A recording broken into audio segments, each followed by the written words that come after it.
दुख भटकता पास, रहता कुछ उसको नहीं, बाकी करना सिद्ध। योगी जन के नाम से होता वही प्रसिद्ध। चेष्टा उस योगी की सारी और की और हो जाती है। भूमंडल की सब सृष्टि उसे और की और दर्शाती है। समदर्शी वह हो जाता है, कोठे उसके खुल जाते हैं। ब्राह्मण चांडाल मनुज या पशु एक ही से उसे दिखाते हैं। जग के नाना व्यापारों में मन उसका नहीं घबराता है। कारण यह है वह कर्मों के फल को न कभी ललचाता है। जो कर्म सामने आते हैं उनको न कभी तज देता है, लेकिन उनको कर्तव्य समझ काया से वश कर लेता है। जड़ चेतन द्रव्यों में उसको ईश्वर का तेज चमकता है। सब जीवों में सब समय उसे ईश्वर का बिंब झलकता है। वो अपने को भी ईश्वर से क्षण भर नहीं पृथक समझता है। आपे को लखता ईश्वर में, आपे में ईश्वर लखता है। वो कभी तत्वमसि कहता है, सो हम ध्वनि कभी लगाता है। और कभी ज्ञान में गद गद हो यों झूम झूम कर गाता है। हो जाते जिस जीव के ऐसे विमल विचार, सच मानो उस जीव ने जीत लिया संसार। संसार उसी ने जीता है, सुख दुख से वह ही बच पाया है। जिसको योगी होकर अर्जुन कर्मों का करना आया है। योगी के उर में ज्ञान सूर्य भरपूर उदित हो जाता है। माया के अंधकार में वह फिर ठोकर कभी न खाता है।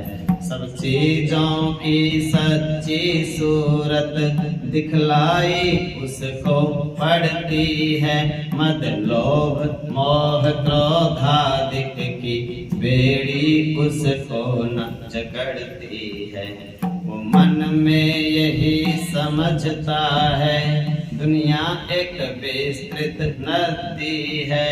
इस नदी में जल के बदले कर्मों की धारा बहती है। कर्मों का ये धारा प्रवाह जो कर्म बहाले आता है, वह बहकर आया हुआ कर्म मेरे हाथों हो जाता है। यूं कर्मों की बह आने की वह कभी न चाहत करता है। आप ही आप आ जाते हैं तो कर देता नहीं डरता है। बड़ी ऊंची बात पर वो कह रहे हैं अर्जुन को। भगवान कहते हैं अर्जुन, जीव परमात्मा का भजन करता क्यों नहीं?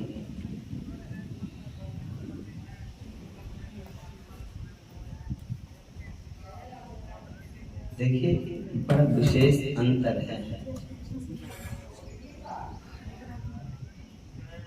भजन में बड़ा अंतर रहता है। जब संबंध और विश्वास हमारे रग रग में समा जाए, दो चीजें, एक संबंध, दूसरा विश्वास। हमारा जिससे भी जो भी संबंध है, बस सामने वाले को ईश्वर मान लो, तो वो संबंध व्यक्ति से नहीं रहेगा, ईश्वर से जुड़ जाएगा। बड़ी आसान सी विद्या है। किसी भी व्यक्ति से हमारा कोई भी संबंध है, उस व्यक्ति को ईश्वर मान लो, तो वो संबंध उस व्यक्ति से नहीं रहेगा, फिर हमारा वही संबंध भगवान से जुड़ जाएगा। व्यक्ति बीच से निकल ही जाएगा। पर्दा है माया का जिसका नाम व्यक्ति है। व्यक्ति क्यों कहते हैं? जिसके बारे में व्यक्त कर सकते हैं हम, उसको व्यक्ति कहते हैं, और जिसके बारे में कुछ कह ही नहीं सकते, वो अव्यक्त है, वो भगवान है। व्यक्ति सीमित होता है, उसका छोटा सा एक ही नाम होता है, एक दो, छोटा सा उसका सीमित सी सोच होती है, सीमित सी उसकी इनकम होती है, सीमित सा उसका खाना पीना पहनना ओढ़ना शौक होते हैं, और सीमित सा उसका जीवन होता है। उससे पूछ लो, वो 2 मिनट में अपना पूरा इंट्रोडक्शन दे देता है, मैं तो इतना सा हूँ। व्यक्त हो जाता है उसके बारे में। भगवान के बारे में आप पूछने लग जाओ, अब लड़का देखने चले जाओ कन्या के लिए, 2 मिनट में बता देते हैं, भैया 4 किले जमीन के हैं, इतना पढ़ा लिखा, ये तुम्हारे सामने है, इससे ज्यादा तो हम और क्या बताएं। अब फिर भगवान के बारे में पूछने लग जाओ कि भगवान के बारे में बताओ, कितना कुछ है इनके पास।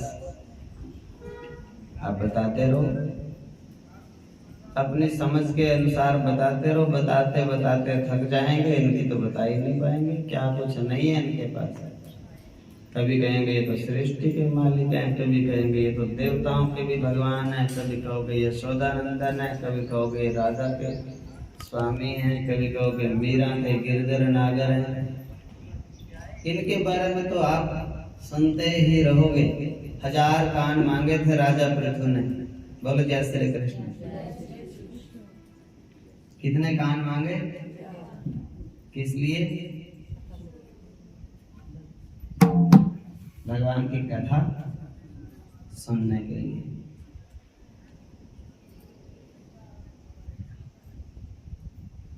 कितनी सी है इनकी कथा? बोले हरि अनंत, हरि कथा अनंत।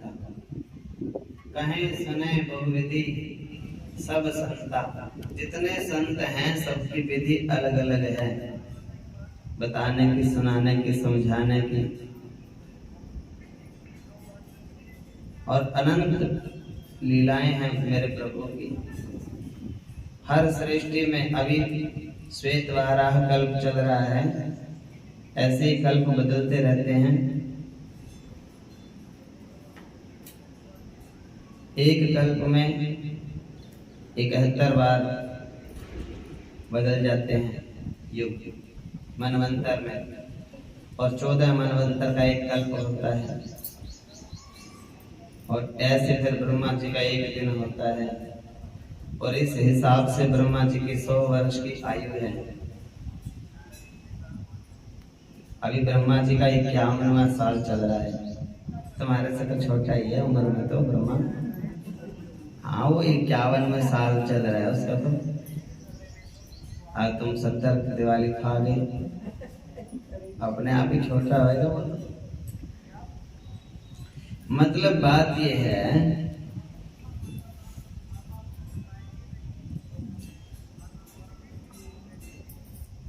माँ की सोच होती है कि 1 मिनट में अपनी बेटी को सारी अकल दे दूं। अब वो तो बेटी की लगन के ऊपर बात है, वो उसको अकल क्या कहे, गुड़िया को खुद ही नहीं पता, मेरे को क्या अकल देंगी। गुरु को भी ऐसे ही होता है कि एक पल में भगवान से मिला दूं, लेकिन कभी कभी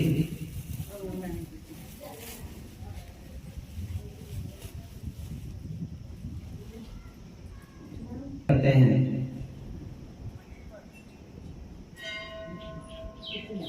बात को समझना चाहिए। एक बार पूछो, 2 बार पूछो, 100 बार पूछो, कोई बुराई नहीं, लेकिन पेपरों से पहले पहले पूछ लो।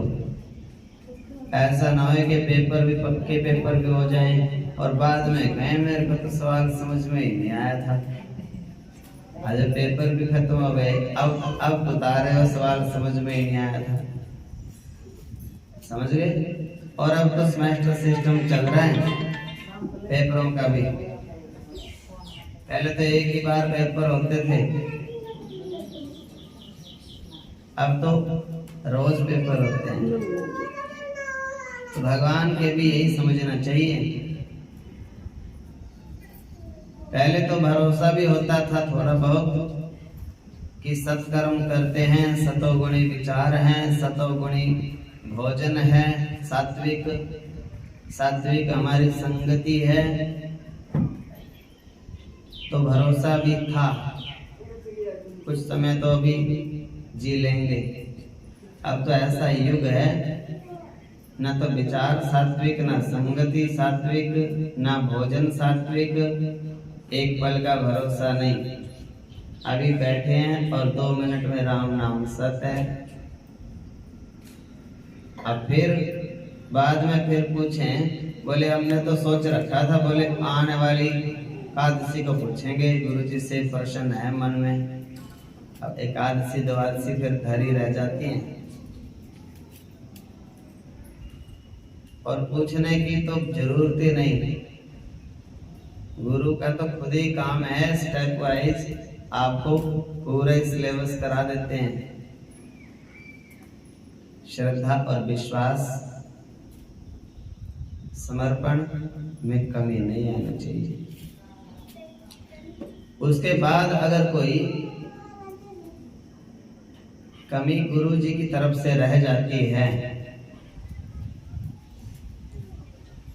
आपका समर्पण, आपकी श्रद्धा पूर्ण हो, गुरु तो भगवान फिर स्वयं आते हैं। गुरु के रूप में भी भगवान आते हैं। भगवान ही गुरु के रूप में आकर के ज्ञान देते हैं व्यक्ति को। लेकिन अगर किसी वजह से किसी प्रकार का कोई व्यवधान आ जाता है बीच में मार्ग में, तो प्रभु मेरे स्वयं आकर के गुरु का भी उद्धार करते हैं और शिष्य का भी। क्यों? वो परम पिता है, गुरु माँ है और आप बच्चे हो। अगर माँ से कोई कमी रह जाती है तो माँ का पति होता है, वो पिता है, उसकी जिम्मेवारी बनती है। वो फिर माँ को भी संभाल लेता है और बच्चे को भी संभाल लेता है, जो घर का मुखिया होता है। उसी तरह से पूरी सृष्टि की जिम्मेवारी पहले गुरु को सौंपते हैं भगवान, आप संभालो।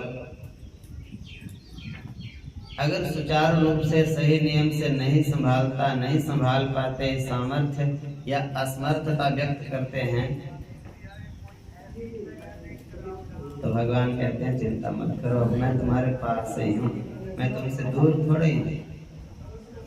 तो वो गुरु को भी संभालते हैं और शिष्यों को भी संभालते हैं। लेकिन कब? जब स्वीकार करते हैं कि हम भगवान के हैं, भगवान हमारे हैं।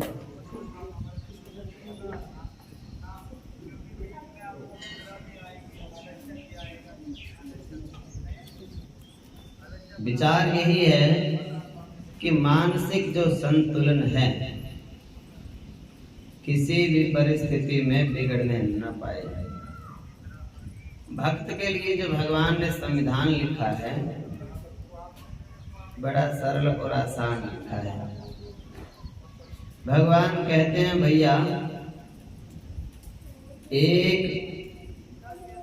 चौपाई को हर पल याद रखो तो आप भक्त हो। कौन सी चौपाई? आपको कर्म योगी अलग होता है, ज्ञान योगी अलग है, लेकिन भक्त हो आप पहले से डिसाइड कर लो कि हम तो भक्त हैं। और भक्त के लिए एक ही बात लिखी है, कोई है वही जो राम रचि राखा, को कार्य करक बढ़ावहि साखा। मेरे प्रभु ने लिख करके पूरा सीरियल तैयार करके रामलीला होती है जैसे, वैसे हमारे जीवन की पूरी लीला लिख करके बंद करके कलम कॉपी रख दी। ले भैया अब तुम ये करते रहो। अब उसमें से देखिए बड़ी आसान सा सिलेबस है। भविष्य का तो भगत को चिंता होती नहीं, भक्त के भविष्य की कभी चिंता नहीं होती। भविष्य मेरे ठाकुर के हाथ में है। भूतकाल की चिंता इसलिए नहीं होती, मैंने कुछ किया ही नहीं, आपने ही कराया, आप ही करने वाले हो। ये मैं कहता नहीं, ये संतों ने ही कहा है। वही हुआ है जो राम जी ने रच रखा है, वही होना है, वही होगा। फिर मैंने तो कोई पुण्य किया ही नहीं, मैंने तो कोई आपका नाम जपा ही नहीं, मैंने तो कोई कीर्तन किया ही नहीं, मैंने तो कोई कथा की ही नहीं। आपने चाबी भर रखी है, आप अपना खिलौने को चला लेते हो, खिलौना चल पड़ता है। घर से मंदिर, मंदिर से घर, घर से मंदिर, मंदिर से घर। इस बात को जब समझ लेता है तो भक्त बन जाता है, समझने मात्र से बस। किसी का फिर दोष है ही नहीं। भैया ये तो राम जी ने विधि लिख रखी है, बन रही है। वो अपनी लीला भी स्वयं लिखते हैं, तो हम तो कठपुतली हैं उनके हाथ की। अपने लिए पूरी राम भगवान के लिए देखो, संतों को पता भी चल जाता है भविष्य।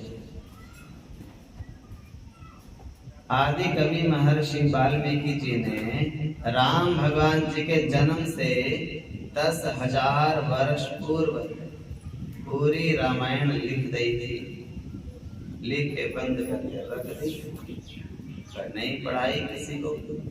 फिर 10,000 साल बीत गए, फिर राम जी का जन्म हुआ, सब लिख रखा है रामायण में। हाँ भैया ऐसे नहीं होगा, खीर से ही होंगे वो तो बच्चे।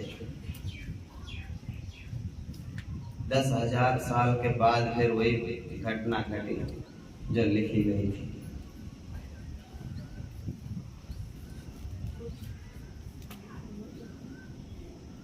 तो भक्त बड़ा प्रसन्न होता है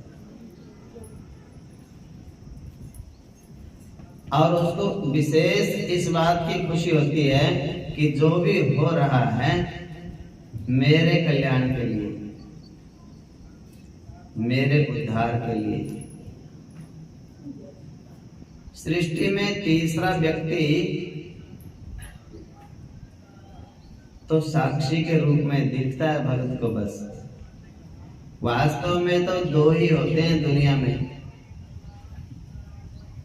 एक मेरे प्रभु हैं, एक मैं उनका दास हूं, तीसरा कोई है ही नहीं। तीसरी प्रकृति है जो दिखती है और अपना ही प्रतिबिंब प्रकृति में दिखता है, अन्य कुछ दिखता नहीं। कुएं में जाकर के नीचे जो आप बोलोगे वही गूंजेगा, गुम्बज में आज जाके आप एक बार बोल दो, अब तो वो घर ही नहीं रहे गूंज वाले, नहीं तो बोल गूंजता था। थाई दरवाजों में एक बच्चा एक किल की मार के भाग जाता, वो 10-20 मिनट तो वही आवाज उसमें गूंजती रहती। अब तो खुले बन गए मकान सब, ढोल बजाते रहो, अंदर नहीं गूंजता, उतनी देर ही सुनता है जितनी देर बजता है, बंद होने के बाद कोई ध्वनि नहीं। मंदिर के गुंबजों की ये वैज्ञानिकता थी, घंटा को एक बार बजाया वो घंटा 10 मिनट तक गूंज रहती इको।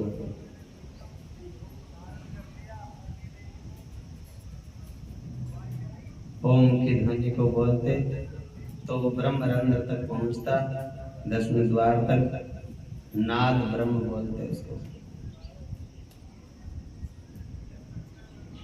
अनहद, जिसकी कोई हद नहीं, कोई सीमा नहीं, ऐसा ओम का, ऐसा ब्रह्म की आवाज, ऐसा नाद।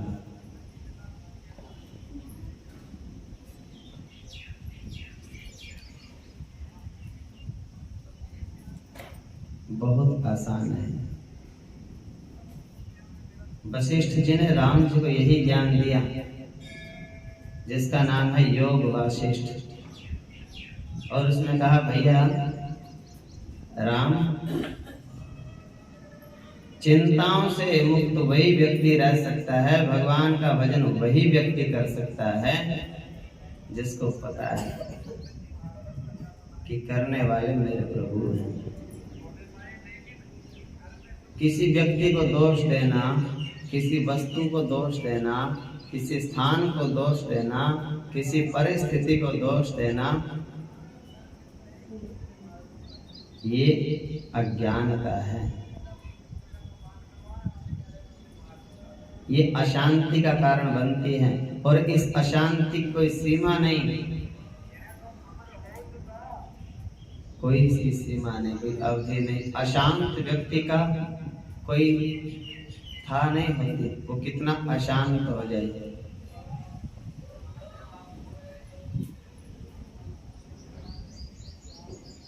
और कितना बड़ा सौभाग्य है जो भक्ति के पथ पर चलता है और गुरुदेव उसको इस अशांत के अंधेरे से निकाल करके शांति की किरणें प्रदान करते हैं। उसको यही बात समझाते हैं कि भैया चिंता मत करना, मेरे प्रभु ने जो लिख रखा है वही घट रहा है, आप तो पात्र हो, पात्र का अपनी पात्रता आनंद से निभाओ। और ये शरीर तो मिट्टी का है, आप नहीं हो शरीर ना, ये शरीर भी डिस्पोजल है, ये डिस्पोजल होता है ना। ये तो राम के नाम जपने के लिए आपको दिया है, संभाल संभाल के बस इसको यूज कर लो, बरत लो, इसको राम के नाम के लिए मिला है। और राम के नाम के अलावा ये किसी काम का है ही नहीं। और दूसरा कोई काम करेंगे तो ये एक ही बार मिलता है, दोबारा मिलता ही नहीं। भगवान कहते हैं इसको भजन करने के लिए मैंने कंचन काया दी थी, इसने भजन किया ही नहीं। राग और द्वेष में, ईर्ष्या में, जलन में, अहंकार में, अपनी मान सम्मान प्रतिष्ठा में, ये पता नहीं कौन से जंगल में उलझ गया। गुरुदेव ने बड़ा समझाया, लेकिन अपने विचारों का महत्व ज्यादा दिया इसने और गुरुदेव के विचारों को महत्व कम दिया। इसलिए अपने विचारों के इस जंगल में तो उलझ जा रहा और गुरु की ज्ञान गंगा में इसने गोता नहीं लगाया। अपने को समझदार समझना ही अज्ञानता है। अपने समझदार समझना ही नहीं। अपने को तो ऐसा समझ लो कि गौ माता होती है और उसका मालिक होता है। गौ माता के गले में रस्सा है और मालिक के हाथ में है वो रस्सा। मालिक जितना उसको छोड़ देगा उतनी वो घूम सकती है। जहां बांध देगा वहीं खड़ी रहेगी, जहां डाल देगा तो खा लेगी, जल डाल देगा तो पी लेगी। तो हम तो गौ के समान हैं और भगवान हमारे मालिक हैं। गले में उसने रस्सा पा रखा है, वो जितना कुछ छोड़ेगा उतना।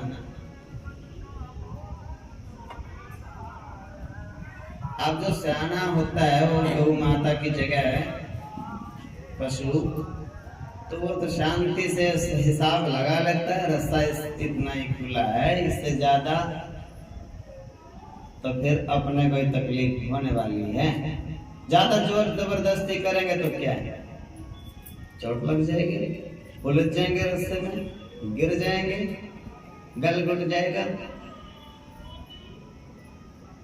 और समझदार है जो पता है उसको ये तो रस्सा इतना ही खुला है, बैठ जाओ चुपके से, धूप है छाया है, हाँ इस भाग दौड़ में कुछ पड़ा नहीं है। हाँ मेरे प्रभु ढील देंगे थोड़ी तो खेल कूद लेंगे, नहीं अभी तो चूड़ी कस रखी है, अभी तो ऐसे ही गुजारा करना है। बच्चों के साथ में भी ऐसा होता था पहले, अब तो खैर बच्चे ही बच्चे दिखते हैं और तो कोई काम नहीं दिखता। अब तो बच्चों को उठाओ भी, सुलाओ भी, खिलाओ भी, पिलाओ भी, स्कूल बस में भी बिठाओ, बस से भी उतारो, बैग भी आप खुद चक्को, सब काम। नहीं तो माताएं करती थी बाहर का कुंडा लगाया खेत में भागे। हाँ बच्चे अपने आप ही रो लिए, अपने आप ही हंस लिए, अपने आप ही सो लिए, अपने आप ही खेल लिए हैं।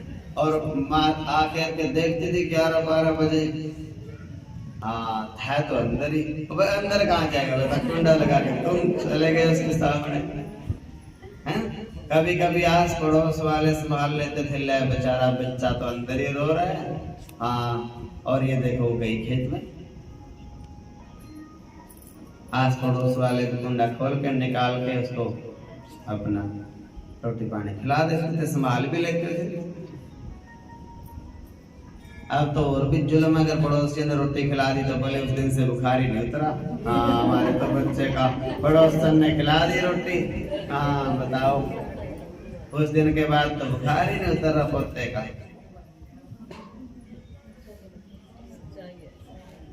तो मतलब क्या है,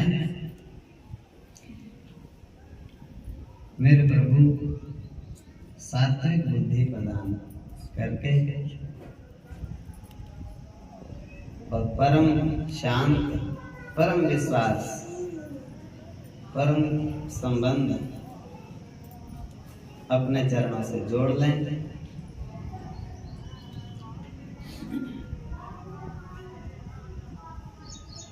यूं कर्मों के बह जाने की वो कभी न चाहत करता है, आप ही आप आ जाते हैं तो कर देता नहीं डरता है। जो कर्म सामने आया कर दिया, भगवान ने पैदा करा वो मेरे प्रभु की लीला है, कोई डर नहीं, क्योंकि विश्वास अति विश्वास है, दृढ़ विश्वास है।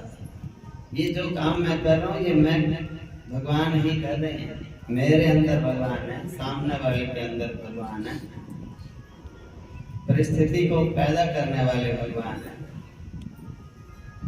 भगवान के सिवा कुछ है ही नहीं।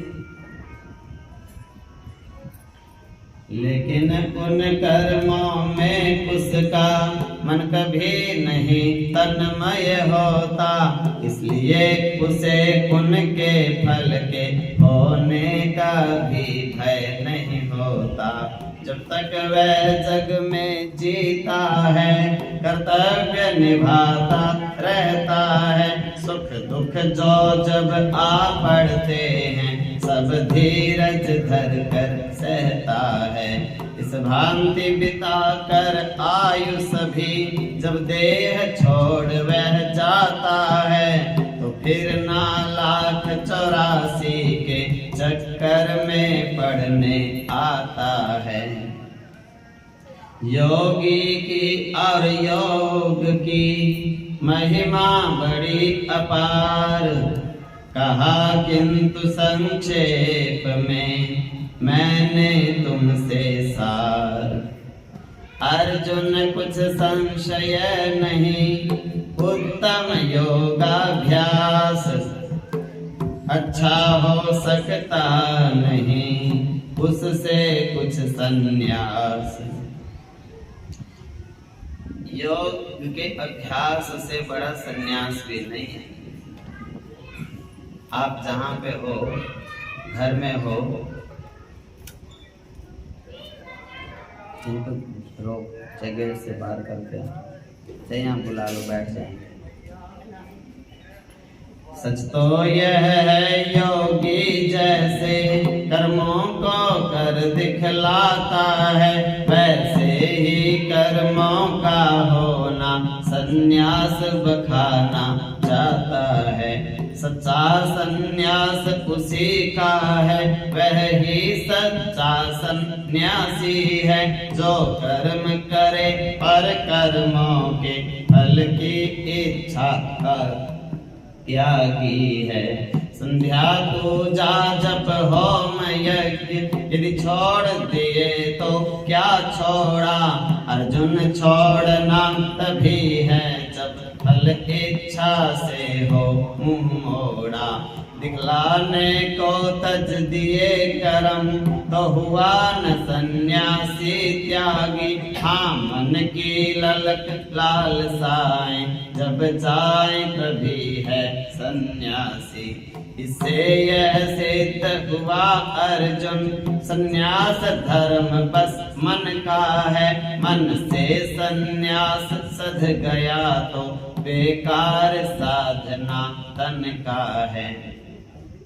अर्जुन तुम भी मन को साधो, योगी की नाई युद्ध करो, और यूं सच्चे सन्यासी का परिपालन धर्म विशुद्ध करो।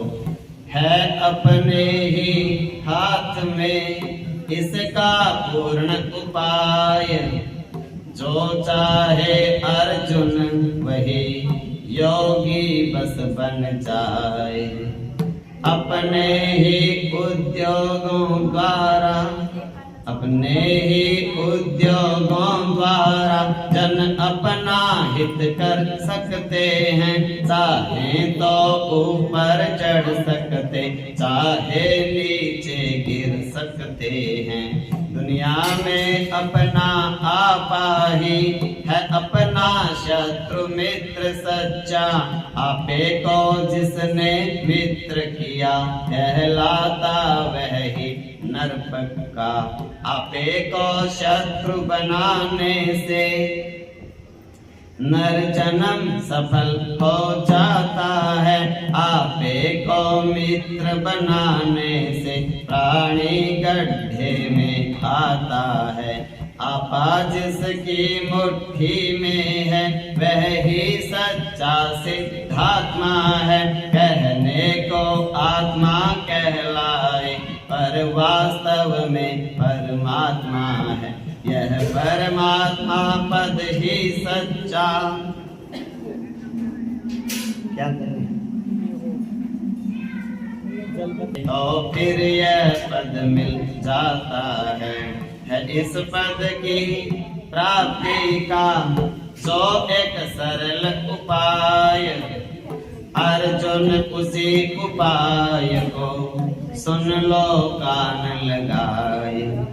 क्रम क्रम से यह पद पाने का इस तरह जीव अभ्यास करे। प्रतिदिन कुछ क्षण का नियम बना एकांत भवन में वास करे।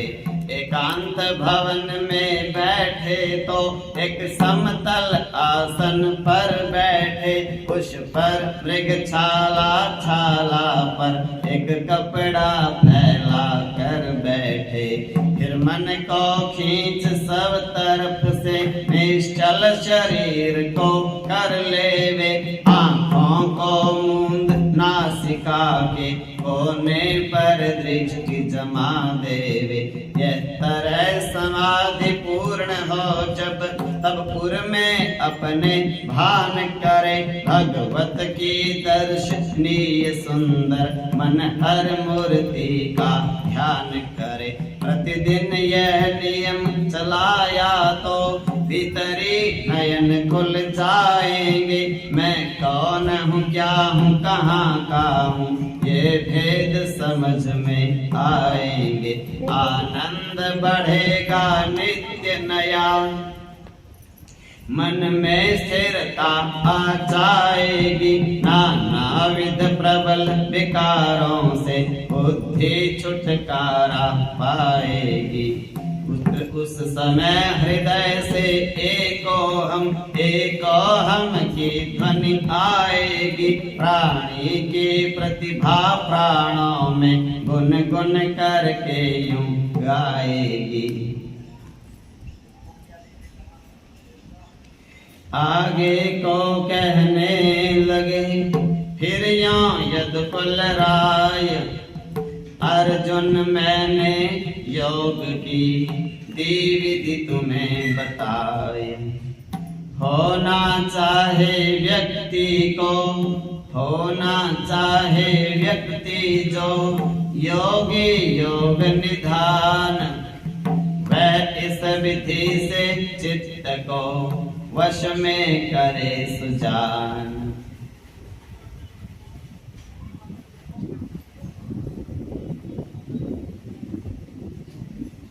एकांत में बैठ करके जहाँ पर कोई बाहर की आवाज ना हो, सुख आसन से बैठ करके अपने नेत्रों को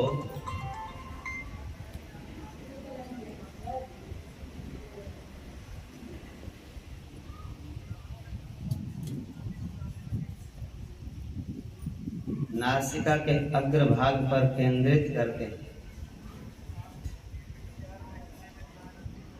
एक उद्देश्य लेकर के, क्या, घर का, भूतकाल का, भविष्य काल का, अपने जीवन से संबंधित, दूसरों के जीवन से संबंधित कोई भी विचार मेरे मन में न आवे। अब विचार तो अभ्यास नहीं है इतना कि कोई भी विचार ना आवे। विचार हमारे आसपास का जो वायुमंडल है उसमें हमने भर दिए। जैसे बहुत गंदा हमने जल कर दिया और उस गंदे जल में हम बैठे हैं और सोच रहे हैं कि कोई भी गंदा जल हमारे शरीर में ना जावे।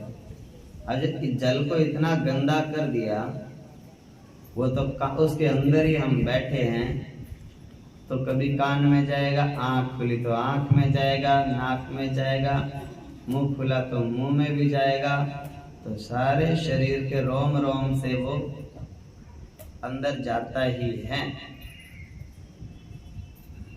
ठीक उसी प्रकार से जहाँ पर हम बैठे हैं वहाँ पर हम क्या सोचते हैं रोज बैठ करके, जो हम वहाँ सोचते हैं इस हवा में मिल जाता है। वो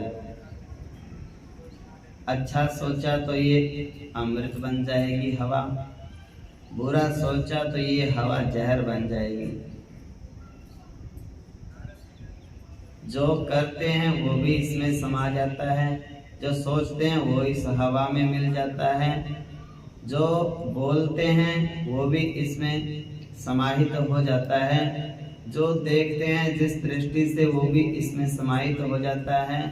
जैसा जिनके बारे में विचार करते हैं वो सब के सब विचार हमारे चारों तरफ एक औरा तैयार कर देते हैं, आभा मंडल। अब वो जो आभा मंडल है वो प्रत्येक जीव के साथ रहता है, उसको स्वयं को दिखता तो नहीं, लेकिन उसको बेचैन जरूर करके रखता है। वो व्यक्ति को बेचैन कौन करता है? उसका आभा मंडल। और व्यक्ति को शांति कौन देता है? उसका शांत आभा मंडल।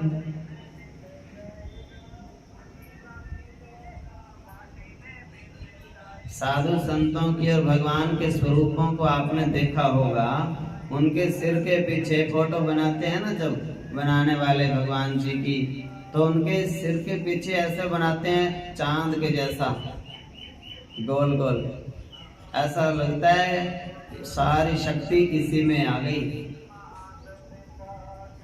वो वही आभा मंडल है, वो सबके साथ होता है। कोई भी वस्तु है, कोई भी व्यक्ति है, कोई भी स्थान है, सबका एक अपना आभा मंडल रहता है, एक अपना अस्तित्व रहता है। उसका जिम्मेदार व्यक्ति स्वयं है, दूसरा नहीं उसमें प्रवेश कर सकता, दूसरा उसको बदल नहीं सकता। रावण जब आगे बढ़ने लगा तो लक्ष्मण की रेखा खींच के, वो आभा मंडल था, वो उसने देखा कि जल जाएगा, आगे लक्ष्मण रेखा है, तप का तेज था वो। तो तप का जो प्रकाश रहता है वही व्यक्ति का तेज है, वही उसका आभा मंडल है।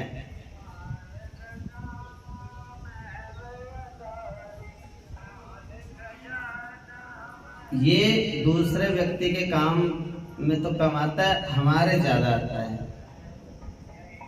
तो हमें ये सोचना है परहेज, जैसे शुगर वाले को परहेज है, एक तो मीठा नहीं खाना, दूसरा टेंशन नहीं करनी। टेंशन से तो शुगर शुरू होती है और मीठा खाने से बढ़ती रहती है। अब दोनों ही काम छूटते नहीं, मीठा भी जरूर खाना पड़ेगा, बोले प्रसाद है, और टेंशन तो बोले मैं तो फिर भी छोड़ दूं, छोड़ने नहीं देते, टेंशन देते हैं सब।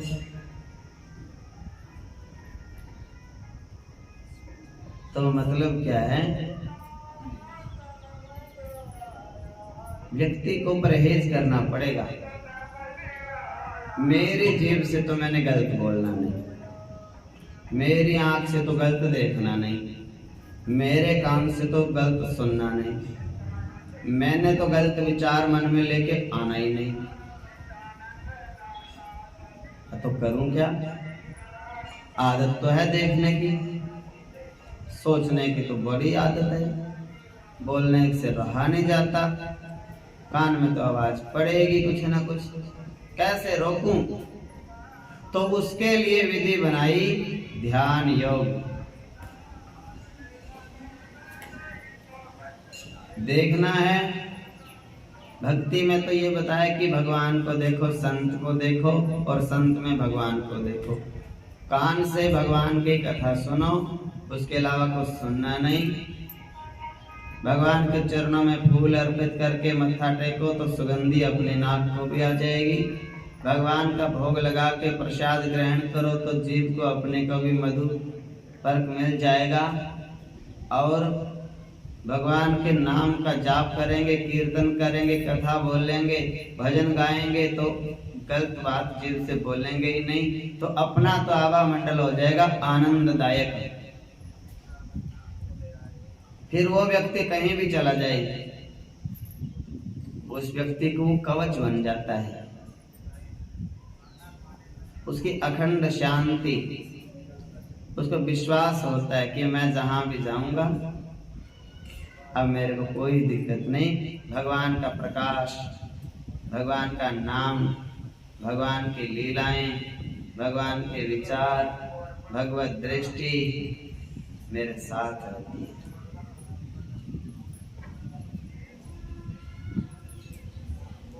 अब ध्यान योग में यही है कि एकांत में बैठ करके उन विचारों को, संसारिक विचारों को त्याग देना कुछ समय के लिए। जैसे आराम, हर मशीन को भी आराम चाहिए। पूरी रात कूलर चलाते हो, एसी चलाते हो, सुबह सुबह क्या कहते हैं, बोले इसको बंद भी कर दो, 5 बज गए, 6 बज गए, अब पंखों को बंद कर दो, कूलर को बंद कर दो, 10 मिनट ये भी आराम कर लेंगे, सारी रात हो गई। उसी तरह ये जो दिमाग है ना, सारा दिन चलता है, रात को भी चलता है, सपने आते हैं, सपनों में और भी तेज चलता है। इसको थोड़ी सी देर आराम की भी जरूरत है। तो ध्यान योग क्या है? ध्यान योग है इसका स्टॉप, आराम कराओ इसको, एकांत में बैठ जाओ जहाँ कोई टोके ना। सुबह सुबह उठना पड़ेगा इसके लिए, जब सारे सो रहे हों। जब सारे ही जाग जाएंगे फिर आपको एकांत में कौन बैठने देगा? फिर तो कहेंगे पकड़ो, काम से टल के बैठ गए। फिर कोई एकांत में बैठने नहीं देते। सबसे उठने से पहले जगो, एकांत में बैठो। अगर विचार रुक जाएं तो उनको रोको, ना रुकें तो अपने सांस को रोक लो आधे मिनट के लिए। आधे मिनट में नहीं रोक सकते, आधे में से आधे के लिए रोक लो। सांस के साथ में विचार का कनेक्शन है। क्यों? कि बाहर की जो हवा है ना, प्राण वायु, और बाहर की वायु 10 प्रकार की जो भी वायु हैं, 49 मारुत होती हैं वैसे तो बाहर, और 10 प्रकार की शरीर में है, 5 प्राण और 5 उप प्राण। तो वो जब हम सांस लेते हैं इसके विचार अंदर चले जाते हैं, साथ में अंदर वाले बाहर आते हैं, सांस से विचार जुड़े हैं। इसीलिए तो कहते हैं सांस सांस में हरि भजो, ताकि आपके विचारों में हरि समा जाए। विचारों में भगवान बस जाएं। सांस में बस गए तो विचारों में। अगर नहीं रोक सकते तो सांस को रोक लो थोड़ी देर। विचारों को हम नहीं काबू में कर सकते, नियंत्रण में नहीं ले सकते। और उसके साथ में अगर फिर भी नहीं आ रहा तो ओम का सहारा, अवलंबन। चेहरे पर प्रसन्नता। भगवान कृष्ण का योग में आदेश एक ही रहता है, चाहे वो ज्ञान योग है, चाहे भक्ति योग है, चाहे कर्म योग है, चाहे ध्यान योग है, चाहे सांख्य योग है, चाहे त्राटक है, चाहे सहज योग है। सबसे पहले पोजीशन, भगवान कहते हैं अपनी पोजीशन देखो। और पोजीशन में फोटो बनाने वाला भी क्या कहता है? बोले मुस्कुराओ। हाँ, नहीं तो फोटो अच्छी नहीं आएगी। Smile please.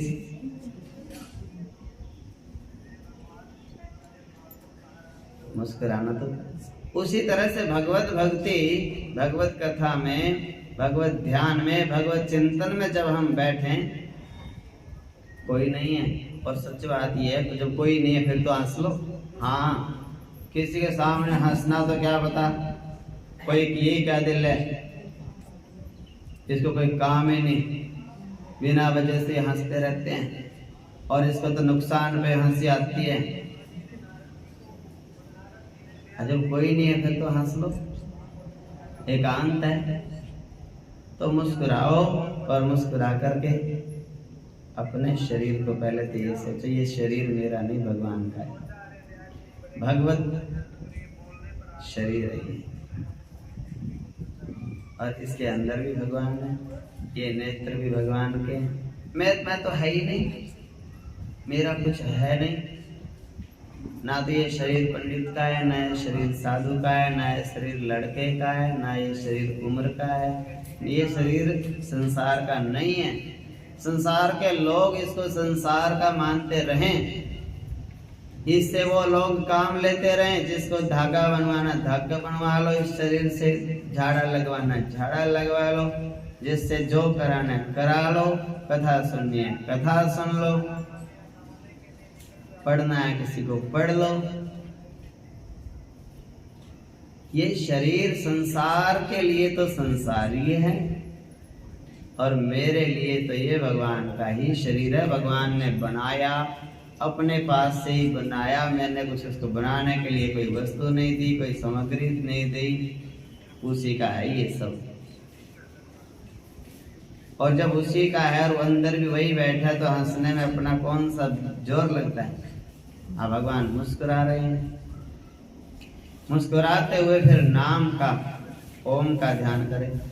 ओम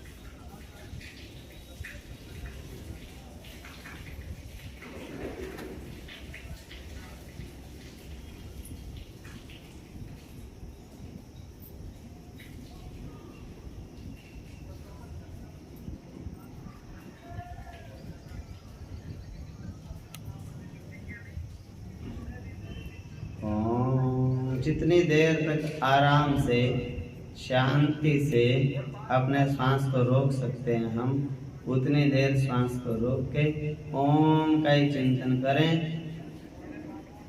और जो इष्ट देव के उपासक हैं, जिस रूप को भगवत स्वरूप मानते हैं, उस स्वरूप का रोज चिंतन करें, मेरे प्रभु का अपने हृदय में। और मुस्कुराए और कहें, प्रभु बड़ा आनंद है, इसी काम के लिए करने के लिए तो मैं यहाँ आया हूँ। कुछ ऐसा करो कि इसमें इतना आनंद मुझे आता रहे और कुछ सूझे ही ना, इसी काम में लगा रहूं, इसी काम में खो जाऊं। तो ये काम ऐसा है, अपने दिमाग को, अपने विचारों को रुक जाते हैं, विचार आराम मिल जाता है, बौद्धिक बल मिलता है, आत्मिक बल मिलता है, मानसिक बल मिलता है, विकास होता है, शारीरिक रोग दूर हो जाते हैं, भगवान का चिंतन हो जाता है। और अभ्यास करत करत अभ्यास के जड़मति हो तो सुजान, रसरी आवत जात है सिल पर परत निशान। पत्थर के ऊपर निशान पड़ जाते हैं जब कुएं में रोज रस्सी से खींचते हैं, तो एक दिन में तो नहीं निशान पड़ते, रोज रोज खींचेंगे तो निशान पत्थर में भी पड़ जाएंगे। तो हम कितने भी मूर्ख हैं, रोज रोज करेंगे ना। पहले दिन हमने कीर्तन अभी शुरू किया, ऐसा लग रहा था कि एक ही धुन भी मुश्किल शायद, क्या रोज एक नई आदत थी। मंत्र महामंत्र तो वही है, और एक धुन उसकी रोज नई भगवान अपने आप पैदा कर देते हैं, करते रहते हैं, हरे कृष्णा हरे कृष्णा। अब तो 1 घंटा भी ऐसा लगने लग गया कम है, जब स्वभाव में नहीं था, आदत नहीं थी, 1 घंटा लगता था, हे भगवान अब ये रुकेंगे कि नहीं। हाँ, लग तो गए भैया, कोई रोकने वाला तो है नहीं इनको। दोपहरा हो गया, भूख अलग से लग गई हैं, और अब वो स्वभाव बन गया, आदत बन गई। अब लगता है 1 घंटा भी हो गया, 1.5 घंटा भी हो गया, ये तो बहुत जल्दी, कुछ भी नहीं। मन करता है इतनी देर और कर लो। अब आज मेरे मन में विचार आया, मैंने कहा थोड़े दिन में प्रभात फेरी शुरू करेंगे, अगर भगवान की इच्छा हुई, शुक्ल पक्ष आया, उसके बाद एकम से लेकर के और एकादशी तक 11 दिन तो करो कम से कम। फिर आगे भगवान से पूछेंगे, भगवान जी आगे करवाओ। अब एक दिन में पूरे जीवन का संकल्प भी नहीं लेना चाहिए। 11 दिन में पता चल जाएगा क्या सुविधा है, क्या असुविधा है, क्या तकलीफ आती है, किस चीज की आवश्यकता है, कितने लोगों का उसमें इंटरेस्ट है, तो सब बात सामने आ जाएंगी। तो अब फिर ये भी है कि समाज है, समाज में त्योहार हैं, व्यवहारों में त्योहार हैं, त्योहारों के अलग अलग देवी देवता हैं, और तो फिर उनके हिसाब से भी थोड़ा देखना पड़ेगा। सावन भी आएगा, भोलेनाथ जी की भी महिमा का गुणगान करना है, नवरात्रे भी आएंगे, दुर्गा मैया का भी ध्यान करना है। अब ये तो है नहीं कि आंख बंद करके बस पड़े रहो भगवान के एक ही भगवान के पीछे, तो अच्छी बात है, लेकिन उत्सव तो सब मनाओ। शिवरात्रि आए तो शंकर जी के रूप से अभिषेक करो, जल चढ़ाओ, नवरात्रे आए, सप्तमी अष्टमी दुर्गा मैया वहां आशीर्वाद देने के लिए बैठी है, तो उसके चरणों में पहुंचो, श्रद्धा लेकर के, भक्ति भाव सुमन लेकर के, तो आशीर्वाद लेना है मैया का, तभी तो भगवान के चरणों में मन लगा रहेगा अपना।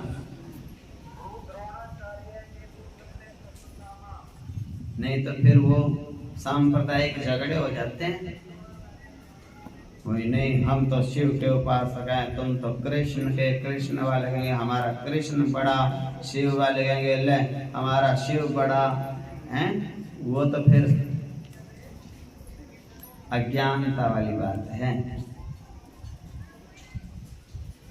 ये तुम जब कृष्ण और शिव को तो देखो, जब वो तो एक दूसरे के हृदय में वास करते हैं, एक दूसरे के मन में वास करते हैं। कृष्ण के मन में शिव रहते हैं, शिव के मन में कृष्ण रहते हैं। वही काम इन मंत्रियों का है, ये तो आपस में रिश्तेदारी रखते हैं और हमारे को झगड़वा करा देते हैं। हाँ, हम झगड़ते हैं, बोले मैं तो इसकी वोट दूंगा, तुम उसकी दो, मंत्री कह रहे हैं इनको लड़ने दो, तुम पार्टी करो, हमारे घर पे आ जाओ। वो अपने पार्टी करते हैं।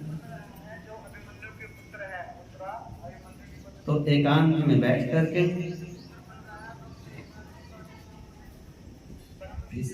एक बात सबसे विशेष बात है भक्त के लिए।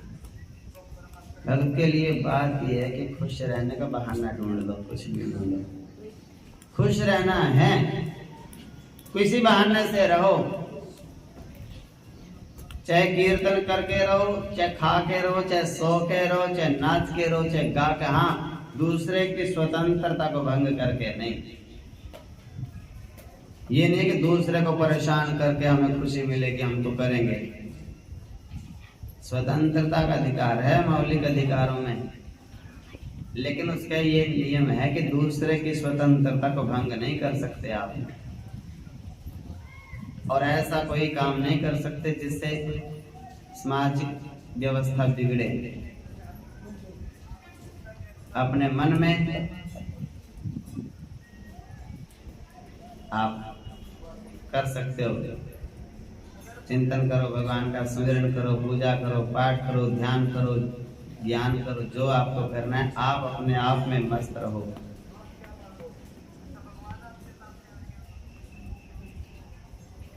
ऊर्जा, नई ऊर्जा तभी मिलती है जब हम भगवान का चिंतन करते हैं। आगे को कहने लगे फिर यदुकुल राय, अर्जुन मैंने योग की दी विधि तुम्हें बताई। होना चाहे व्यक्ति जो योगी योग निधान, वह इस विधि से चित्त को वश में करे सुजान। एक बात बड़ी, जैसे बाहर है ना, वैसे ही एक दुनिया अपने चित्त में है। चित्त कहते हैं दिमाग का वह पार्ट जिसमें चित्र बने रहते हैं। आसान सा तरीका है, बिल्कुल सबसे आसान सरल। क्या? जिस चीज के ऊपर नजर पड़े संसार में उसको भगवान मान लो, फिर हम पुण्य पाप से बच जाएंगे।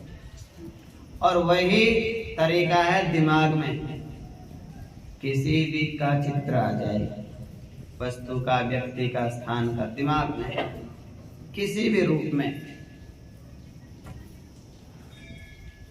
बस इतना सा मान लो कि देखो मेरे भगवान ने कैसा अद्भुत रूप बनाया और मेरे दिमाग में बैठ गया।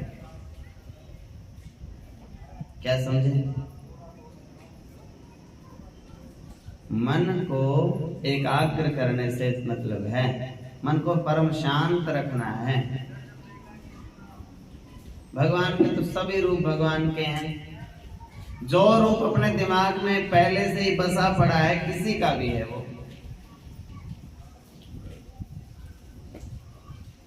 जैसे अजामिल ने अपने बेटे का ही नाम लिया, नारायण नारायण नारायण, और बेटे के नाम से पार हो गया। दशरथ ने अपने बेटे को ही याद करा, राम राम राम, बेटे को ही तो याद किया था दशरथ ने, और परम पद को प्राप्त कर गए। भैया आप किसी को भी याद करो, लेकिन एक बात का ध्यान रखना है कि जो मेरे दिमाग में है रूप, ये भगवान का ही रूप है, ये याद रखना है। ये मेरा शरीर भी भगवत शरीर है, मेरा विचार भी भगवत विचार है। भगवत विचार कैसे? कि जो मेरे विचार हैं वो सब भगवान को अर्पण है। काम का विचार, क्रोध का विचार, लोभ का विचार, मोह का विचार, अहंकार का कोई भी विचार मन में है, और कोई भी वस्तु, कोई भी व्यक्ति, कोई भी स्थान मन में है, बस इतना एक आसान सा तरीका है, प्रभु आपका ही तो रूप है ये, मैं तो इसी रूप में भज रहा हूँ आपको। सर्व सामर्थ्य शक्तिमान ईश्वर को मैं इसी रूप में भज रहा हूँ, मैं तो इसी रूप को समर्पित हूँ आपके, आप ही मेरे ईश्वर हो। भगवान कहेंगे लो भैया, अपनी पसंद का भगवान बना लिया इसने, लेकिन धन्य है ये जीव। समर्पण तो है, समर्पण में ही भगवान है।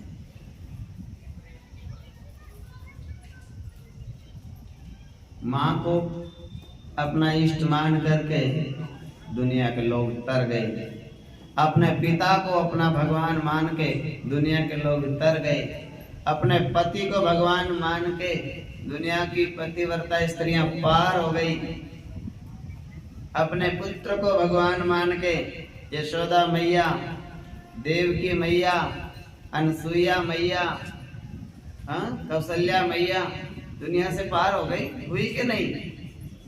अपने पुत्रों को ही तो भगवान माना उन्होंने।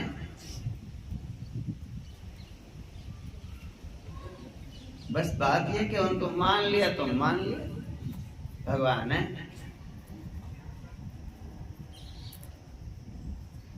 मेरे तो गिरधर गोपाल दूसरा ना कोई, मैंने तो मान लिया, उनके हैं हम तो, उनके अर्पण है। 2.5 दिन की जिंदगी है, अब अर्पण कर दी भगवान के, दे दान कर दी तो दान है। हे प्रभु, मुझे तो इसी रूप में आप चाहिए, जिस रूप में मैंने माना है आपको। तुलसीदास ने राम के रूप में मान लिया तो वृंदावन चले गए। अब वृंदावन में जाकर देखा तो चेहरा तो वही राम भगवान वाला, और हाथ में ले रखी बंशी। अब तुलसीदास जी कहते हैं लो भैया, मुझे तो उसी रूप में दर्शन दे दो, कन्हैया राम बन जाओ मेरे लिए थोड़ी देर के लिए। तो राम तो बांके बिहारी जी ने तो अपने गिरवरधारी ने वंशी तो रख दी और धनुष बाण उठा के खड़े हो गए। तुलसीदास जी कहते हैं, अब ठीक है मेरे राघव, प्रणाम है आपको।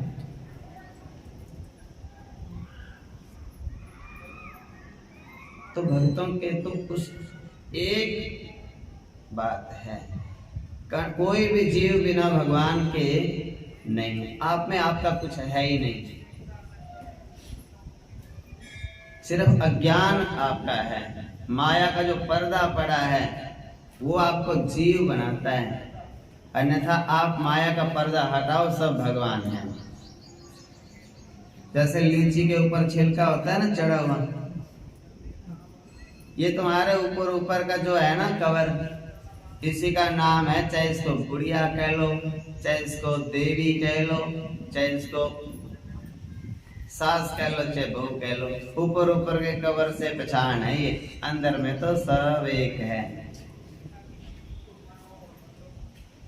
अंदर तो जो इसके है ना, ये तो फोन की तरह कवर चढ़ा रखा ऊपर, अंदर से आप सब भगवान हो, ये बात है।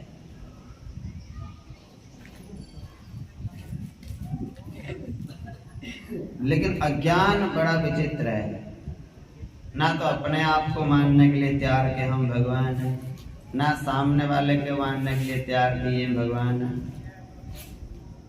ये माया है, इसकी एक ही रास्ता है इस माया से उबरने का, एक ही तरीका कि प्रभु इस माया से आप ही छुड़ाओ।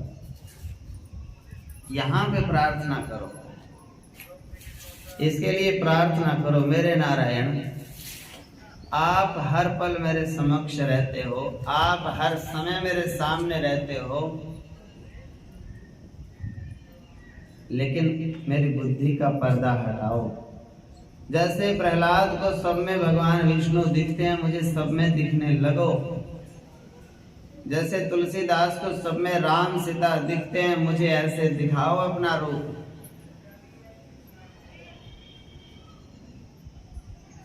उघरे विमल विलोचन हिय के, जो विमल विलोचन हैं, हृदय के जो नेत्र हैं, वो मेरे उघड़ जाएं, वो बंद पड़े हैं। सामने वाले भगवान दिखते ही नहीं, सामने वाले तो दुर्योधन दिखते हैं। हाँ, हम तो पांडव तो ये कौरव, सामने वाले तो कौरव दिखते हैं। और आप अर्जुन को जैसे विराट रूप दिखाते हो, आप कहते हो हे अर्जुन ये तो मरे मराए हैं, तू कुछ तो निमित्त मात्र है, तू कुछ नहीं है, तू मारने वाला नहीं है, ये मरने वाले नहीं है, ये कोई तेरे रिश्तेदार नहीं, ये अभी अभी दिख रहे हैं तेरे को रिश्तेदार। तो पिछले जन्म में पता है तेरे को कहाँ थे ये, तुम कहाँ थे, मैं कहाँ था, ये सब लोग कहाँ थे, तुझे कुछ पता नहीं। मैं जानता हूँ लेकिन तू नहीं जानता। उसी तरह से गुरुदेव भी भगवत रूप हैं, वो आपको ज्ञान देते हैं। किसी को भी जीव को आप देखते हो, आपके समक्ष देखते हो, उसके व्यवहार से आप ये अंदाजा मत लगाइए ये शैतान है कि ये क्या व्यवहार कर रहा है मेरे साथ। आपको भक्त बनना है, और भक्त बनने का एक ही नियम है, जो सामने आए कि प्रभु शांत रूप में दर्शन दे दो, आप ही तो भगवान हो, आप ही तो नारायण हो, आप ही तो केशव माधव हो, आप ही तो मेरे सास के रूप में, आप ही ननद के रूप में, आप ही भाभी के रूप में, आप ही देवरानी जेठानी के रूप में, आप ये सबके रूप में। लेकिन इतना दुविधा में मत रखो, मेरे दिमाग को इतना शांत कर दो, मेरे के सब में अच्छाई अच्छाई दिखे, बुराई दिखे ही ना किसी में। ये माया हटा दो, ये पर्दा हटा दो मेरी बुद्धि से। संसार कभी सुधरता नहीं। हमारा अज्ञान यही होता है कि हम संसार को कोशिश करते हैं सुधारने की, भगवान से प्रार्थना करते हैं संसार को सुधारने की। संसार से हमारा वास्ता ही नहीं कुछ। हमारा तो रिश्ता भगवान से है। हम तो संसार को भी भगवान ही मानते हैं, भगवान के सिवा कुछ मानते ही नहीं, भगवान के सिवा कुछ देखते ही नहीं। समझ गए? जैसे सोना खरीदने वाला व्यक्ति होता है कोई, और आप उसके पास गहने ले जाओ सोने के, नए जमाने के, पुराने जमाने, उसको नहीं मतलब इन चीजों से, ये कान का है कि नाक का है कि आँख, सिर का है कि हाथ का है कि पैर का है, किस चीज का गहना है, ये कोई मतलब नहीं। उसको तो एक ही काम करना है, सबको आग में तपाना है और तराजू में तोलना है। उसी तरह से ये तो सब गहने बना रखे हैं भगवान ने। हमें कोई मतलब नहीं कौन हमारे सामने बैठा है। हमें तो इतना पता है कि जैसे रास लीला में ठाकुर जी ने अनेक रूप बना लिए थे अपने, दोए दोए गोपी बीच बीच माधव। हमें तो ऐसा पता है कि एक ठाकुर जी को मैं कथा सुनाने के लिए बैठा था और अनेक ठाकुर जी ने अपने इतने रूप बनाए और सामने आके बैठ गए। कोई भी आओ, कोई भी सुनो, मेरे लिए तो कृष्ण ही सुनता है। सबके सब कृष्ण हैं और कृष्ण से मेरा इतना प्रेम है, वो मेरे को गाली देवे तो भी खुशी, और वो मेरे को डांट देवे तो भी खुशी, वो मेरे से प्यार करे तो भी खुशी, वो मेरे से नफरत करे तो भी खुशी। वो गोपियां कहती हैं चाहे हमारे को पैर की हड्डी से मसल देवे फूल की तरह, फिर भी हम तो कृष्ण के हैं और कृष्ण हमारे हैं। अब सामने वालों को जब कृष्ण मान ही लिया, लो भैया अब तो हम मिट्टी के माधव हैं, अब तो तेरी मर्जी। लेकिन सामने वाले को कह दो कि आप कृष्ण हो हमारे, आप जो दोगे दे दो इनाम या सजा, इनाम दो या सजा दो, तुम्हारे अर्पण हैं। और जो हमारे लायक सेवा है, जो हमसे बन पड़े वो ले। पैर को पैर दबा देवें, हाथ को हाथ दबा देवें, सिर को सिर दबा देवें, गर्दन का नाम नहीं लेना। हाँ भाई, बाकी किसी भी चीज का मतलब बात समझ गए भाई। सेवा जो आप सेवा सौंपोगे, ठंडा कहोगे ठंडा कर देवे, गरम कहोगे गरम कर देवे, जो आप कहोगे आप कृष्ण हो, सभी कृष्ण हो आप। 5 लोग हैं, 5 ही कृष्ण हो। कोई राधा वल्लभ है, कोई राधा गोविंद है, कोई राधा दामोदर है, कोई राधा माधव है, कोई राधा विनोद है। मेरे लिए तो सभी ठाकुर हो और मैं आपका दास, इस जन्म का नहीं, जन्म जन्म का दास और दासों का भी दास। हाँ, दास में बड़ा आनंद होता है। कबीर दास, कुंभन दास, रईदास, सूरदास, तुलसीदास, नानक दास। दास तो दास हैं, हम तो भगवान के दास हैं और आप हमारे भगवान हो। ये सामने इतने लोग बैठे हैं, ये भगवान का विराट रूप है। और इसमें विराट रूप में देखिए देवता भी होते हैं, शैतान राक्षस भी होते हैं। विराट रूप देखा है ना भगवान के। इधर वाले विराट रूप में राक्षस भी होते हैं, देवता भी होते हैं, दानव भी होते हैं, ऋषि मुनि भी होते हैं, और ब्रह्मा विष्णु शिव भी होते हैं, गणपति भी होते हैं, सभी होते हैं विराट रूप में। सब कुछ दिखा, और अंदर ही उनके रोम रोम में सारी सृष्टि, जितनी नदी है दुनिया की, वो सब भगवान की नसें हैं। जितने पेड़ पौधे हैं दुनिया के वो भगवान के रोमकूप हैं। जो सूर्य चंद्रमा है भगवान के नेत्र हैं। जो वायु है भगवान के प्राण हैं।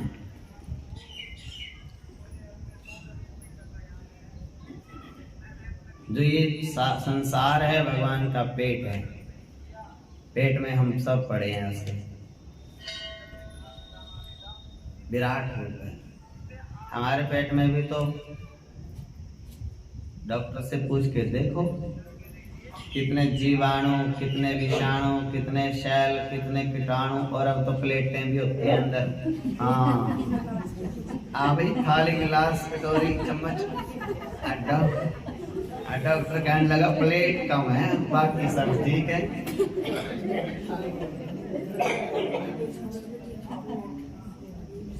पहले नहीं थी प्लेट, अब प्लेट भी आ गई है। तो मतलब है अपने अंदर भी सब कुछ पड़ा है। तो ऐसे ही हम भी भगवान के अंदर पड़े हैं। भगवान के अंग हैं, बड़े दिव्य हैं हम, बड़े अद्भुत हैं हम, साधारण नहीं है।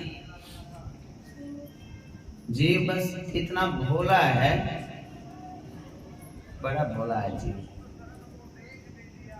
बच्चों को माँ जगाती है, उठ जा दूध पी ले, वो छोड़ना ऐसे ही बोलता है माँ से जैसे दुश्मनी है कई जन्म की।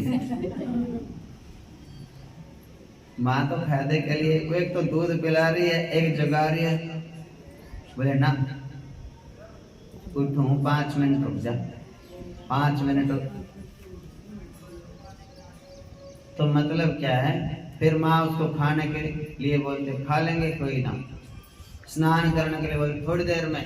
उसकी थोड़ी देर नहीं होती, दिन छिप जाता है, शाम तक वो थोड़ी देर नहीं पता चलती कब होगी। ऐसा नहीं होना चाहिए। ये तो भगवान है और भगवान का प्रसाद है। पूर्णमद पूर्णमिदं पूर्णात् पूर्णमुदच्यते पूर्णस्य पूर्णमादाय पूर्णमेवावशिष्यते। देखिए बड़ी अद्भुत और विचित्र माया है मेरे प्रभु की। ये जिसको दिख जाती है ना उसी को दिखती है, और जिसको नहीं दिखती तो संत बड़ी कोशिश करते हैं कि इनको भी दिख जाए। जैसे जो कभी भगवान का नाम नहीं लेता ना और पाखंड में उलझता है, उसको फिर भूत दिखते हैं। हाँ, भगवान का नाम लेते नहीं, बातें सारा दिन भूतों की करते हैं। लेकर आ रखा है, खिला रखा है। हाँ, बार मिली थी हल्दी की गांठ, बार मिले।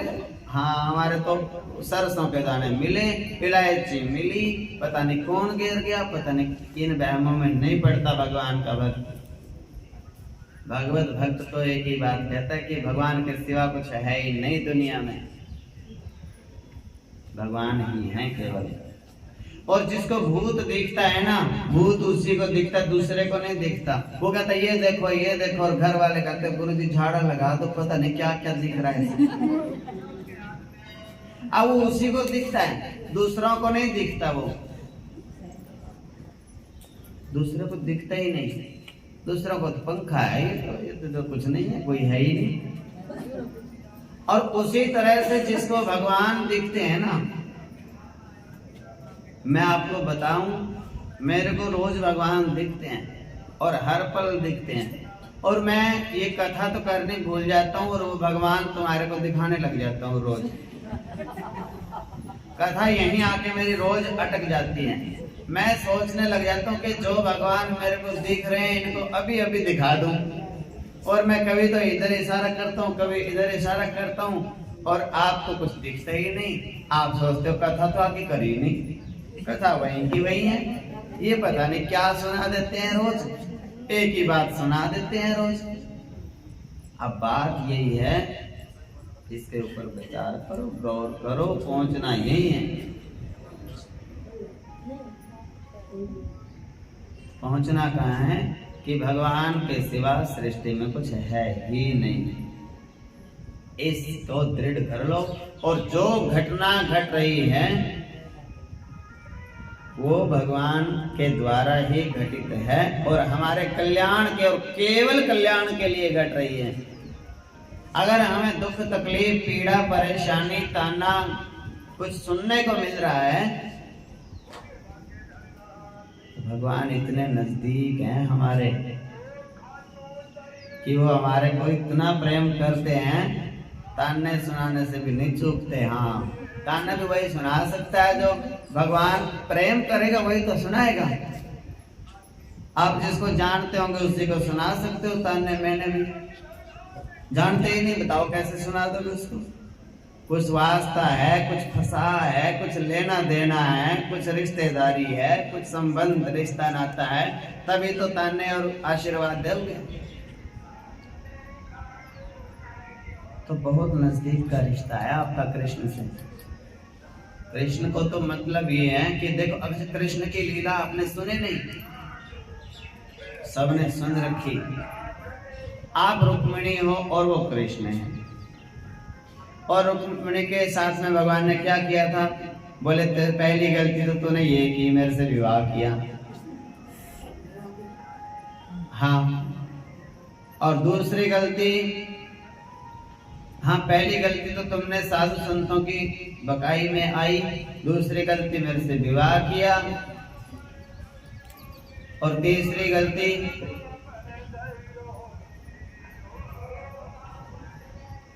कि मतलब भगवान की तो अनेक पटरानियां थी। तो भगवान ने 2-4 गलतियां बताई।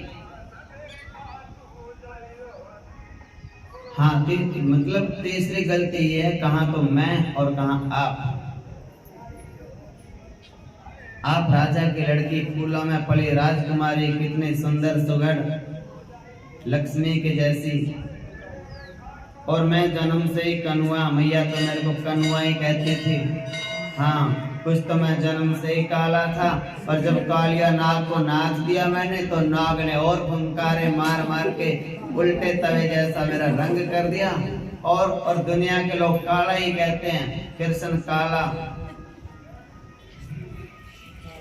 और तुमने क्या मिला तेरे को मेरे से विवाह करके? तो ये तो भगवान है। रुक्मिणी मैया को तो भगवान ने तो मजाक किया था, विनोद किया था, लीला रची थी, सोचा था इसको क्रोध आएगा, लेकिन रुक्मिणी थी वो। आखिरी बात में तो भगवान ने यही कह दिया था रुक्मिणी को कि ऐसा है, अभी कुछ नहीं बिगड़ा, अगर आप चाहो तो मैं शिशुपाल से बात कर लेता हूँ और तेरा उससे विवाह करवा देता हूँ। बोलो जय श्री कृष्ण। हाँ, और ये बात कब कही? जब प्रद्युम्न भी विवाह हो गया था, प्रद्युम्न का भी बेटे पोते हो गए थे। अब किसी के बेटे पोते भी हो गए हों और फिर आदमी ऐसी ऐसी बातें करे बुढ़ापे में, बुढ़िया तो अंदर से लट लावे के निकाल के, पहले तो तेरे का ही बताऊं मैं। हाँ, बच्चों के सामने क्या ड्रामा रचा के रखा है, अब मेरा और कहीं विवाह करेगा तू?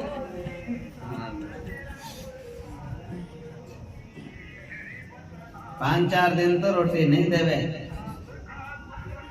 लेकिन रुक्मिणी मैया तो पंखा झल रही थी, झलते झलते बेहोश हो गई। भगवान कृष्ण ने तो अपने जल्दी जल्दी में चारों हाथ प्रकट करी, 2 हाथों में रुक्मिणी मैया को गोद में उठा, एक हाथ से हवा करने लगे, एक हाथ से जल पिलाने लगे। ओहो, कितनी भोली भाली है ये देवी।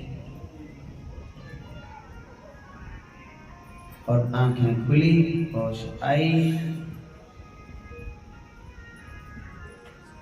और कहने लगे क्षमा करना देवी।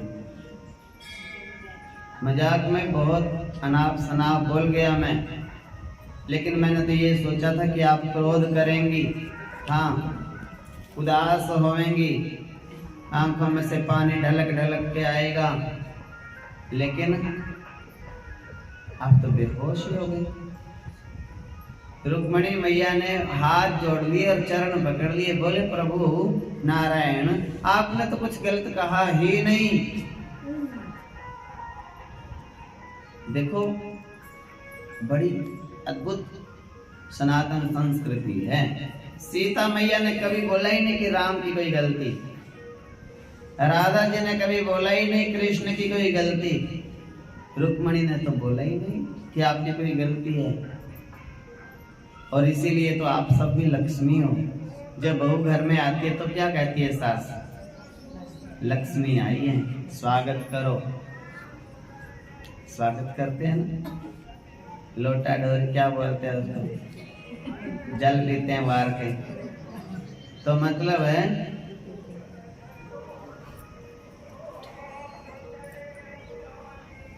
रुक्मणी कहने लगी आपने कुछ भी गलत नहीं कहा प्रभु, आपने सब ठीक ही कहा। मेरी और आपकी बराबरी हो भी कैसे सकती है? मैं प्रकृति से आबद्ध और आप प्रकृति से परे, पूर्ण पुराण पुरुषोत्तम। और आप क्या कहते हो कि मेरा भजन तो ये करते हैं साधु संत जिनके रहने का ठिकाना नहीं, खाने का ठिकाना नहीं और कोई काम धंधा नहीं, बस खाली बैठे ताल खताल मंजीरे हाथ में लिए हरे कृष्णा कृष्णा कृष्णा हरे हरे, हरे राम राम राम। दुनिया के लोग तो कहती है रुक्मणी मैया, अगर इस दुनिया में कोई समझदार है, कोई अच्छा सत्कर्म करने वाला है तो ये संत ही हैं। यही काम करने के लिए तो जन्म होता है व्यक्ति का।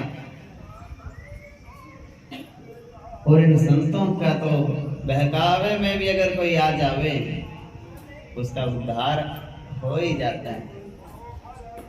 इनकी तो किसी भी तरह से मान लो, संत की महिमा अपरंपार होती है। उनकी उल्टी भी सीधी पड़ती है। हाँ, दुनिया वालों की तो सीधी भी उल्टी पड़ती है और संतों की तो उल्टी पड़े तो सीधी।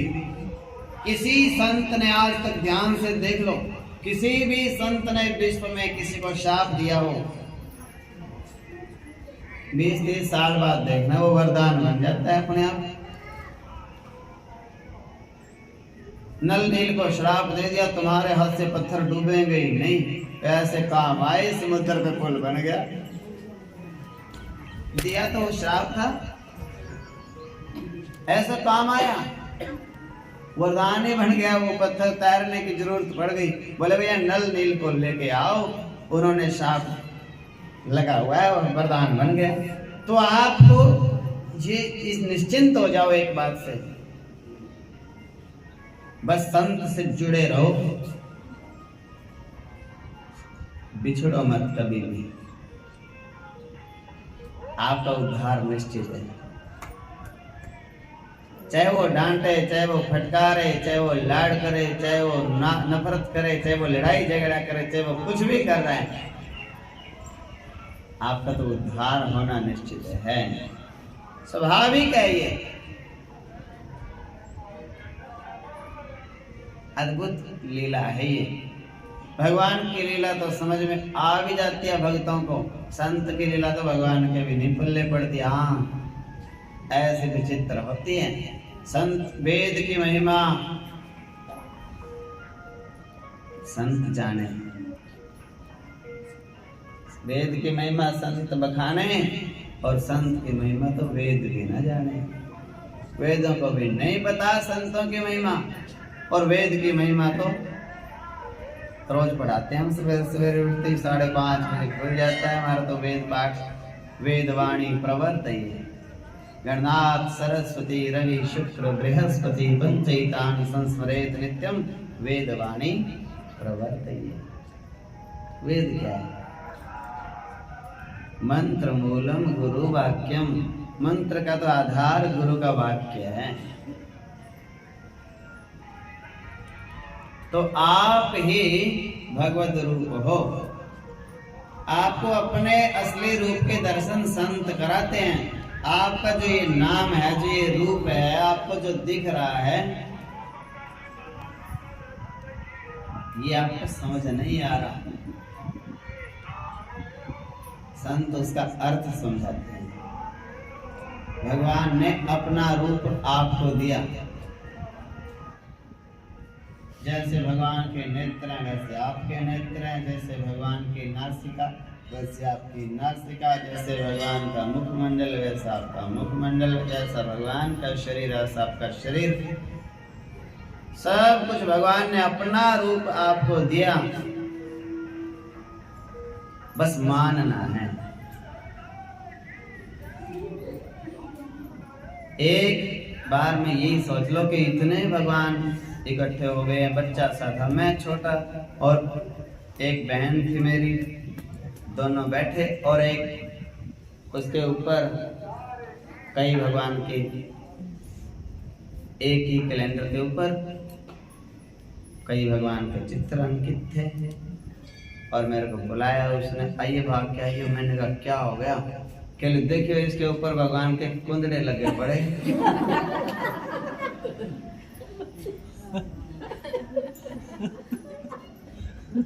अब तोतले थे दोनों। अब मैंने कहा भैया देख, सही बात तो सही है, तो बात यह है कि ये तो भगवान के कुंदरे लगे पड़े हैं, फिर भी दिख नहीं रहे तुम्हारे को, इनको देखना है।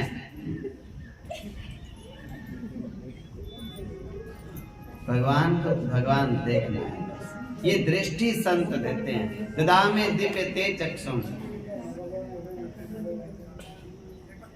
दिव्य चक्षु। दिव्य चक्षु क्या है? विवेक, ज्ञान। जैसे संत के पास दृष्टि है, वो दृष्टि आपको मिल जाए बस, तो आपको भगवत दर्शन हो जाएगा सब में। बोलिए वृंदावन।